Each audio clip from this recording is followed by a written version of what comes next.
Oxford school of science Amreli ધોરણ 7 સામાજિક વિજ્ઞાન આજનો વિડિયો લેક્ચરની અંદર આપણે પ્રકરણ નંબર 3 મુઘલ સામ્રાજ્યની વાત કરવા જઈ રહ્યા છીએ। આગલા વિડિયો લેક્ચરની અંદર આપણે પ્રકરણ નંબર 2 પૂર્ણ કર્યું। તેમનું સ્ટડી મટીરિયલ્સ તમને મોકલી દેવામાં જ આવ્યું છે અને આ વિડિયો લેક્ચરની અંદર એ સ્ટડી મટીરિયલ છે એ તમારે તમારા પાકા ચોપડા કે નોટબુકની અંદર ઉતારી લેવાનું છે। તો હવે વિદ્યાર્થી મિત્રો આપણે પ્રકરણ નંબર 3 ની વાત કરવાના છીએ। એ છે મુઘલ સામ્રાજ્ય।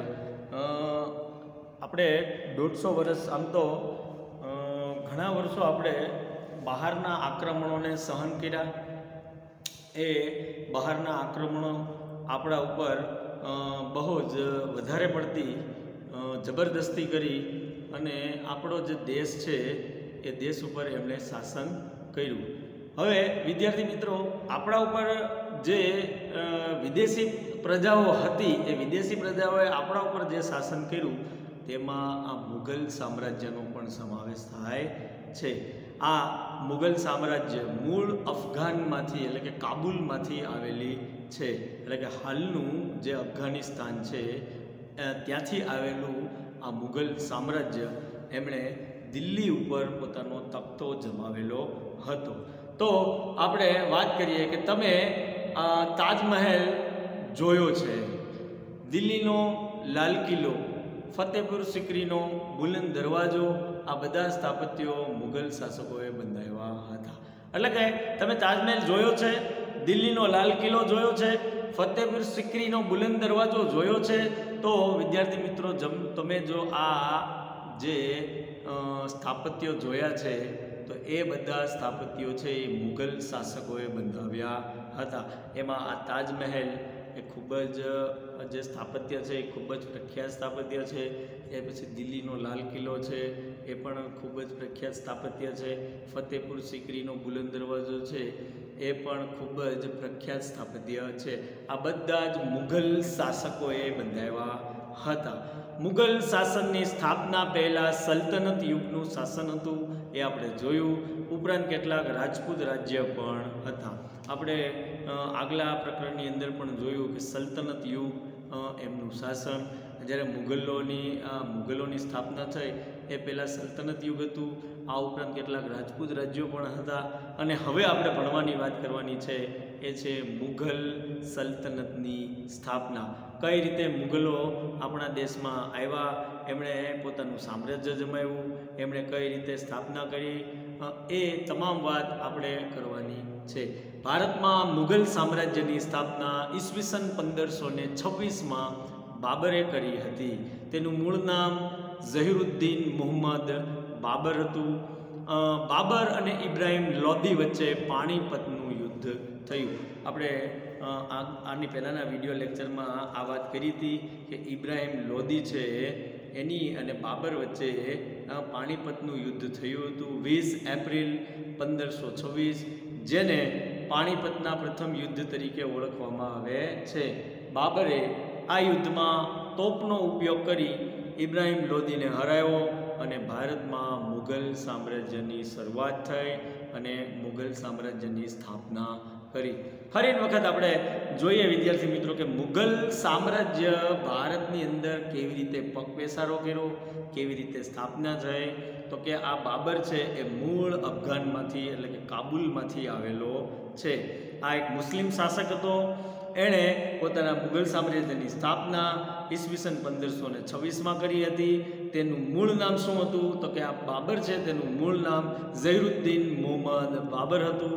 આ બાબર અને ઇબ્રાહિમ લોદી વચ્ચે પાણીપતનું યુદ્ધ થયું, એટલે કે 20મી એપ્રિલ 1526, જેને પાણીપતના પ્રથમ યુદ્ધ તરીકે ઓળખવામાં આવે છે।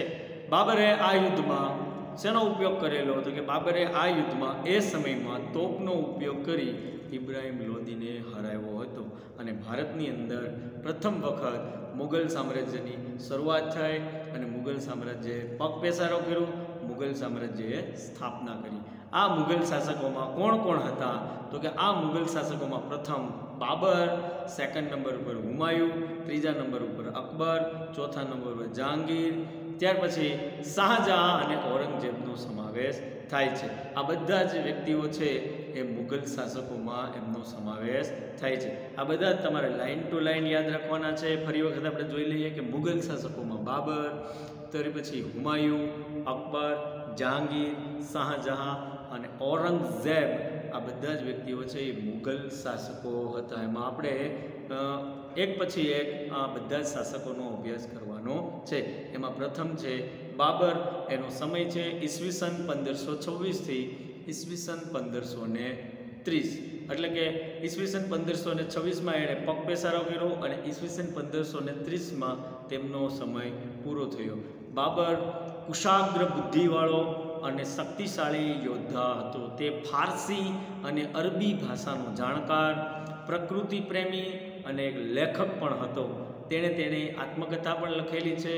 એ આત્મકથાનું નામ છે તુઝુક એ બાબરી, જે બાબરનામા તરીકે ઓળખાય છે, જે વિશ્વ સાહિત્યની પ્રસિદ્ધ કૃતિ છે. તો અહીંયા બાબરનો સમયગાળો તમારે જોવાનો છે. બાબર પોતાની આત્મકથા લખી છે. તે શેનો જાણકાર હતો તેની વાત કરી છે. ફરી વખત આપણે બાબર વિશે જોઈએ તો કે બાબર ઈસવીસન 1526માં એણે પોતાનો મુઘલ શાસનનો ભારતની અંદર પાયો નાખ્યો અને ઈસવીસન 1530માં તેના શાસનનો અંત થયો. બાબર છે એ કુશાગ્ર બુદ્ધિવાળો અને શક્તિશાળી યોદ્ધા હતો. તેણે ફારસી અને અરબી ભાષાનો જાણકાર હતો, પ્રકૃતિ પ્રેમી અને પોતે લેખક પણ હતો. તેણે આત્મકથા લખેલી છે. એ આત્મકથાનું નામ છે તુઝુક એ બાબરી, જે બાબરનામા તરીકે ઓળખાય છે, જે આજે પણ વિશ્વ સાહિત્યની પ્રસિદ્ધ કૃતિ છે. ત્યાર પછી આવે છે હુમાયુ. ઈસવીસન 1530 થી ઈસવીસન 1540, ફરી ઈસવીસન 1555 થી ઈસવીસન 1556. એણે 2 વખત શાસન કરેલું છે. એટલે કે એનો સમયગાળો છે એ 2 વખત અહીંયા બતાવવામાં આવ્યો છે. પહેલાં તો ઈસવીસન 1530 થી ઈસવીસન 1540 સુધી એણે શાસન કર્યું. ત્યાર પછી પાછો એના શાસનનો અંત આવ્યો. ફરી તેણે યુદ્ધ કર્યું અને ઈસવીસન 1555થી એનું શાસન ફરી શરૂ થયું અને 1 વર્ષ એટલે કે ઈસવીસન 1556માં એનો શાસનનો અંત થયો. હુમાયુ ઈસવીસન 1530માં દિલ્હીની ગાદી પર બેઠો. હુમાયુનો અર્થ નસીબદાર થાય છે, પરંતુ તેણે જીવનમાં અનેક મુશ્કેલીનો સામનો કરવો પડ્યો હતો, જેને ગુજરાતના સુલતાન બહાદુર શાહ અને બિહારના શક્તિશાળી શાસક શેરશાહ સાથે યુદ્ધ થયા હતા. ઈસવીસન 1540માં કનૌજના યુદ્ધમાં શેરશાહે હુમાયુને હરાવી તેને ભારતની બહાર હાંકી કાઢ્યો. વિદ્યાર્થી મિત્રો, અહીંયા એની પ્રથમ પડતીની શરૂઆત થાય છે. ફરીને આપણે જોઈએ કે કનૌજના યુદ્ધમાં શેરશાહ સૂરીએ હુમાયુને હરાવી તેને ભારતની બહાર કાઢી મૂક્યો. હુમાયુ બાદશાહમાંથી બેરોજગાર થઈ ગયો અને ઈરાન ચાલ્યો ગયો, પરંતુ થોડા વર્ષો બાદ ફરીથી ભારત પર ચઢી આવ્યો. ઈરાનના શહેનશાહની મદદથી ઈસવીસન 1545માં તેણે કાબુલ અને કંદહાર જીતી લીધા, તેમજ ઈસવીસન 1555માં ભારત પર પુનઃ પોતાની જે સત્તા હતી એ સત્તાની સ્થાપના કરી. હવે વિદ્યાર્થી મિત્રો, આ રીતે તેણે 2 વખત ભારત ઉપર શાસન કર્યું. ફરીને આપણે આ ટોપિક જોઈએ તો હુમાયુ છે ઈસવીસન 1530માં પ્રથમ વખત જ્યારે આવ્યો ત્યારે એ સાલ હતી 1530 અને દિલ્હીની ગાદી પર બેઠો. હુમાયુનો અર્થ થાય છે નસીબદાર, પરંતુ તેણે તેના જીવનમાં ખૂબ ચઢાવ અને ઉતાર અને મુશ્કેલીઓનો સામનો કરવો પડ્યો હતો. તેને ગુજરાતના સુલતાન જે બહાદુર શાહ અને બિહારના શક્તિશાળી શાસક હતા શેરશાહ, એ બંને સાથે યુદ્ધ થયા અને ઈસવીસન 1540ની સાલમાં કનૌજના યુદ્ધમાં શેરશાહ સૂરીએ હુમાયુને હરાવી તેને ભારતની બહાર હાંકી કાઢ્યો. હુમાયુ એક બાદશાહ હતો, દિલ્હીની ગાદી ઉપર બેઠો હતો, પણ હવે તે બાદશાહમાંથી શું થઈ ગયો? બેરોજગાર થઈ ગયો અને ક્યાં ચાલ્યો ગયો? ઈરાન ચાલ્યો ગયો. પરંતુ થોડા વર્ષો બાદ ફરીથી તે ભારત ઉપર ચઢી આવ્યો, ભારત ઉપર ચઢાઈ કરી. ઈરાનના એક શહેનશાહ છે, એ શહેનશાહની મદદથી ઈસવીસન 1545માં તેણે કાબુલ અને કંદહાર જીતી લીધા. તેમજ ઈસવીસન 1555માં ભારત ઉપર ફરી પોતાની સત્તાની સ્થાપના કરી. હુમાયું તેના પિતાની જેમ જ વાંચન અને લેખનનો શોખીન હતો. તેણે દિલ્હી પાસે દીનપનાહ નગર વસાવ્યું હતું. સાંજના પ્રાર્થનાનો સમય થતાં વાંચનાલયમાંથી ઝડપથી પગથિયા ઉતરતા પડી જવાથી તેનું અવસાન થયું હતું. હવે એમનું અવસાન કેવી રીતે થયું હતું કે જ્યારે એ દિલ્હી પાસે એણે એક નગરની સ્થાપના કરી હતી. દીનપનાહ નામનું એ નગર હતું. સાંજના સમય હતો, પ્રાર્થનાનો સમય થયો હતો. એ વાંચનાલય એટલે કે લાઇબ્રેરીમાંથી એ ઝડપથી પગથિયા ઉતરતો હતો અને અચાનક પડી જવાથી આ હુમાયુના અવસાન થયું અને તેના શાસનનો અંત થયો. ત્યાર પછી આવે છે શેરશાહ સૂરી. ઈસવીસન એમનો સમયગાળો છે ઈસવીસન 1540થી ઈસવીસન 1545. શેરશાહ અફઘાન વંશનો મુસ્લિમ હતો. તેનું મૂળ નામ ફરીદ ખાં હતું. હુમાયુને હરાવી ભારત પર પોતાની સત્તા સ્થાપી હતી. તે એક સુધારક હતો અને ન્યાયપ્રિય શાસક હતો. ડાકુ લૂંટારાઓને અંકુશમાં લઈ તેણે રાજ્યમાં શાંતિની સ્થાપના કરી હતી. નવી ટપાલ વ્યવસ્થા ઊભી કરી. તેણે વેપારીઓ અને યાત્રાળુઓ માટે ધર્મશાળાઓ બંધાવી હતી. રૂપિયાનું ચલણ શરૂ કરાવ્યું હતું. વિશાળ સેના નિર્મિત કરી હતી. તેણે એક મહાન રાજમાર્ગ ગ્રાન્ડ ટ્રંક રોડનું નિર્માણ કરાવ્યું હતું, જે બંગાળ અને ઉત્તર ભારત સુધી વિસ્તરેલો હતો. શેરશાહ ઈસવીસન 1545માં તોપનું નિરીક્ષણ કરતા હતા ત્યારે અકસ્માત થવાથી એવો મૃત્યુ પામ્યા હતા. તેમના મૃત્યુ પછી તેમના જેવો કોઈ શક્તિશાળી શાસક ગાદી પર આવ્યો નહીં. પરિણામે ઈસવીસન 1555માં હુમાયુએ દિલ્હી અને આગ્રા પર આક્રમણ કરી અને અફઘાનોને હરાવીને પુનઃ મુઘલ સામ્રાજ્યની સ્થાપના કરી. ફરીને આપણે શેરશાહ સૂરીને જોઈએ તો આ શેરશાહ સૂરી છે એમનો સમયગાળો કયો હતો? તો કે આ શેરશાહ સૂરીનો સમયગાળો હતો ઈસવીસન 1540થી ઈસવીસન 1545. આ શેરશાહ કયા વંશનો મુસ્લિમ હતો? આ શેરશાહ છે એ અફઘાન વંશનો મુસ્લિમ શાસક હતો. આ શેરશાહ સૂરીનું મૂળ નામ શું હતું? તો કે શેરશાહ સૂરીનું મૂળ નામ ફરીદ ખાં હતું. એણે કોને હરાવ્યો અને ભારત પર પોતાની સત્તાની સ્થાપના કરી હતી? તેણે હુમાયુને હરાવી ભારત પર પોતાની સત્તા સ્થાપી હતી. તે એક સુધારક એટલે કે તેણે આ ભારતની અંદર ખૂબ જ સુધારા કર્યા હતા અને ન્યાયપ્રિય શાસક હતો. ડાકુ લૂંટારાઓને અંકુશમાં લઈ એ સમયમાં ડાકુ લૂંટારાઓનો ખૂબ જ ભય હતો. આ ડાકુઓ અને લૂંટારાઓને તેણે અંકુશમાં લીધા અને રાજ્યની અંદર શાંતિની સ્થાપના કરાવી. નવી ટપાલ વ્યવસ્થા ઊભી કરનાર એક જ માત્ર હતા શેરશાહ સૂરી. તેણે વેપારીઓ અને યાત્રાળુઓ માટે ધર્મશાળાઓ પણ બંધાવી હતી. રૂપિયાનું ચલણ શરૂ કરનાર કોઈ વ્યક્તિ હોય તો એ શેરશાહ સૂરી હતા. વિશાળ સેના એમણે જ નિર્મિત કરી હતી. તેણે એક મહાન રાજમાર્ગ એટલે કે આખો જે રાજસ્વી માર્ગ લઈને ગ્રાન્ડ ટ્રંક રોડ કહેવામાં આવે છે એમનું નિર્માણ કરાવનાર કોઈ હોય ભારતની અંદર તો એ હતા શેરશાહ સૂરી.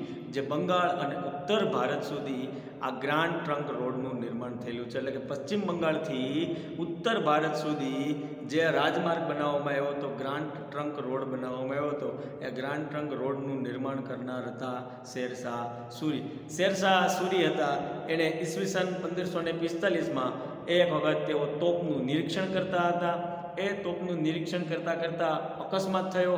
એ અકસ્માતની અંદર તેમનું મૃત્યુ થયું. તેમના મૃત્યુ પછી તેમના જેવો કોઈ શક્તિશાળી શાસક ગાદી પર આવ્યો નહીં. પરિણામે ઈસવીસન 1555માં હુમાયુએ દિલ્હી અને આગ્રા પર આક્રમણ કરી અફઘાનોને હરાવી અને ફરી મુઘલ સામ્રાજ્યની સ્થાપના કરી. તો આ રીતે ઉતાર ચઢાવ દ્વારા હુમાયુ અને ત્યારબાદ શેરશાહ સૂરી અને શેરશાહ સૂરીના અવસાન પછી ફરી હુમાયુ છે એ દિલ્હીની ગાદી પર પોતાના સામ્રાજ્યની સ્થાપના કરે છે. તો વિદ્યાર્થી મિત્રો, આપણે ફરીને આખા જે શાસકો હતા મુઘલ સલ્તનતની સ્થાપના હતા એ એકવાર ફરી વખત જોઈ લઈએ. તો કે મુઘલ સલ્તનતની જે સ્થાપના હતી એ કઈ રીતે થઈ, આ મુઘલો ક્યાંથી આવ્યા હતા. તો કે ભારતમાં મુઘલ સામ્રાજ્યની સ્થાપના ઈસવીસન 1526માં કોણ આવ્યું હતું પ્રથમ, કયો શાસક આવ્યો હતો, તો કે બાબર હતો. તેનું મૂળ નામ શું હતું, તેનું મૂળ નામ હતું ઝૈરુદ્દીન મુહમ્મદ બાબર હતું. બાબર અને ઇબ્રાહિમ લોદી વચ્ચે પાણીપતનું યુદ્ધ થયું 20મી એપ્રિલ 1526, જેણે પાણીપતના પ્રથમ યુદ્ધ તરીકે ઓળખવામાં આવે છે. બાબરે આ યુદ્ધમાં તોપનો ઉપયોગ કરી અને કોને હરાવ્યો, તો કે ઇબ્રાહિમ લોદીને હરાવ્યો અને ભારતમાં હંમેશને માટે મુઘલ સામ્રાજ્યની સ્થાપના થઈ. ત્યાર પછી વંશ પરંપરાગત મુઘલ શાસકો છે એ આવતા ગયા અને ભારત પર પોતાની સ્થાપના કરતા ગયા, દિલ્હી પર પોતાની સ્થાપના કરતા ગયા. આ મુઘલ શાસકોમાં પ્રથમ મુઘલ શાસક હતો બાબર, ત્યારબાદ હુમાયુન, અકબર, જહાંગીર, શાહજહાં અને ઔરંગઝેબનો સમાવેશ થાય છે. એમાં જે પ્રથમ મુઘલ શાસક હતો એ બાબર અને એનો સમયગાળો હતો ઈસવીસન 1526થી ઈસવીસન 1530. બાબર છે એનું વ્યક્તિત્વ કેવું હતું એ વગેરે વાત. તો કે બાબર છે એ કુશાગ્ર, બુદ્ધિશાળી અને શક્તિશાળી યોદ્ધા હતો. તે કઈ કઈ ભાષાનો જાણકાર હતો, તો કે ફારસી અને અરબી ભાષાનો જાણકાર હતો. પ્રકૃતિનો પ્રેમી હતો અને પાછો પોતે લેખક પણ હતો. તેણે એક આત્મકથા લખેલી છે, એ આત્મકથાનું નામ છે તુઝુક એ બાબરી, જે પાછળથી બાબરનામા તરીકે ઓળખાય, જે વિશ્વ સાહિત્યની પ્રસિદ્ધ કૃતિ તરીકે ઓળખાય છે. ત્યાર પછી મુઘલ શાસકની અંદર બીજા નંબર ઉપર આવે છે હુમાયુન. તો કે હુમાયુનો સમયગાળો હતો ઈસવીસન 1530થી ઈસવીસન 1540 અને ત્યાર પછી ફરી એની હાર થઈ અને એ હાર્યા પછી ફરીને ઈસવીસન 1555થી ઈસવીસન 1556માં ફરીને તેણે મુઘલ સામ્રાજ્યની દિલ્હી ઉપર સ્થાપના કરી. આમ હુમાયુએ દિલ્હી ઉપર 2 વખત શાસન કરેલો મુઘલ શાસક ગણાય છે. હુમાયુન છે એ મૂળ ઈસવીસન 1530માં દિલ્હીની ગાદી પર બેઠો. હુમાયુનો અર્થ નસીબદાર એવો થાય છે, પરંતુ તેણે જીવનમાં ખૂબ મુશ્કેલીઓ અને અડવડોનો સામનો કર્યો હતો. તેને ગુજરાતના એક સુલતાન હતા બહાદુર શાહ અને બિહારના એક શક્તિશાળી યોદ્ધા હતા, શાસક હતા શેરશાહ સૂરી, એની સાથે એને યુદ્ધ થયા અને કનોજના યુદ્ધમાં શેરશાહ સૂરીએ હુમાયુને હરાવી તેને ભારતની બહાર હાંકી કાઢ્યો. હુમાયુન બાદશાહમાંથી બેરોજગાર થઈ ગયો અને પાછો ક્યાં ચાલ્યો ગયો, ઈરાન ચાલ્યો ગયો. પરંતુ થોડા વર્ષો બાદ ફરી તે ભારત પર ચઢી આવ્યો અને ઈરાનના એક શહેનશાહ હતા, એ શહેનશાહની મદદથી ઈસવીસન 1545માં તેણે કાબુલ અને કંદહાર જીતી લીધા. તેમજ ઈસવીસન 1555માં ભારત પર પુનઃ પોતાની સત્તાની સ્થાપના કરી. હુમાયુન તેના પિતાની જેમ જ વાંચન અને લેખનનો શોખીન હતો. તેણે દિલ્હી પાસે દિન પનાહ નગર વસાયું હતું. સાંજના સમયની વાત છે, પ્રાર્થનાનો સમય હતો અને આ પ્રાર્થનાના સમય થતાં વાચનાલયમાંથી ઝડપથી પગથિયા ઉતરતા પડી જવાથી તેનું અવસાન થયું હતું. અને ત્યાર પછીનો જે શાસક છે આ કોઈ મુઘલ શાસક નહોતો, આ છે શેરશાહ સૂરી, જે અહીંયા મુઘલ શાસન થોડીવાર માટે એનો અંત આવી જાય છે. વચ્ચે દિલ્હી પર શેરશાહ સૂરીનું શાસન આવી જાય છે, થોડીવાર માટે મુઘલ સામ્રાજ્યનો અંત આવે છે અને શેરશાહ સૂરી છે પોતાની દિલ્હી પર પોતાના શાસનની સ્થાપના કરે છે. એટલે કે ઈસવીસન 1540થી ઈસવીસન 1545ના જે સમયગાળા દરમિયાન શેરશાહ સૂરીએ શાસન કર્યું. અહીંયા મુઘલ સામ્રાજ્ય થોડા સમય માટે એમના સામ્રાજ્ય સ્ટોપ થઈ જાય છે, અંત આવે છે. શેરશાહ ક્યાંનો હતો? આ શેરશાહ સૂરી અફઘાન વંશનો એક મુસ્લિમ શાસક હતો. તેનું મૂળ નામ ફદરી ખાન હતું. હુમાયુને હરાવી ભારત પર પોતાની સત્તા સ્થાપી હતી. તેણે હુમાયુને હરાવી અને ભારત પર પોતાની સત્તાની સ્થાપના કરી હતી. તે એક સુધારક અને ન્યાયપ્રિય શાસક તરીકે તેને ઓળખવામાં આવે છે. ડાકુઓ અને લૂંટારાઓથી દૂર કરવામાં અને રાજ્યની અંદર શાંતિની સ્થાપના કરવામાં શેરશાહ સૂરી પ્રખ્યાત ગણાય છે. નવી ટપાલ વ્યવસ્થા ઊભી કરી. તેણે વેપારીઓ અને યાત્રાઓ માટે ધર્મશાળાઓ બંધાવી હતી. રૂપિયાનું ચલણ શરૂ કરાવનાર પણ શેરશાહ સૂરી હતા. વિશાળ સેનાનું નિર્માણ કરવું. તેણે એક મહાન રાજમાર્ગ બંધાવેલો હતો, કે રસ્તો બંધાવેલો હતો, જેને ગ્રાન્ડ ટ્રંક રોડ કહેવામાં આવે છે. આ ગ્રાન્ડ ટ્રંક રોડનું નિર્માણ કરાવવાવાળા કોઈ હોય તો એ હતા શેરશાહ સૂરી. અને તેણે બંગાળથી ઉત્તર ભારત સુધી આ ગ્રાન્ડ ટ્રંક રોડ એટલે કે રાજમાર્ગનું નિર્માણ કરાવેલું હતું. શેરશાહ ઈસવીસન 1545માં તોપનું નિરીક્ષણ કરતા હતા ત્યારે અકસ્માત થવાથી તેઓ મૃત્યુ પામ્યા હતા.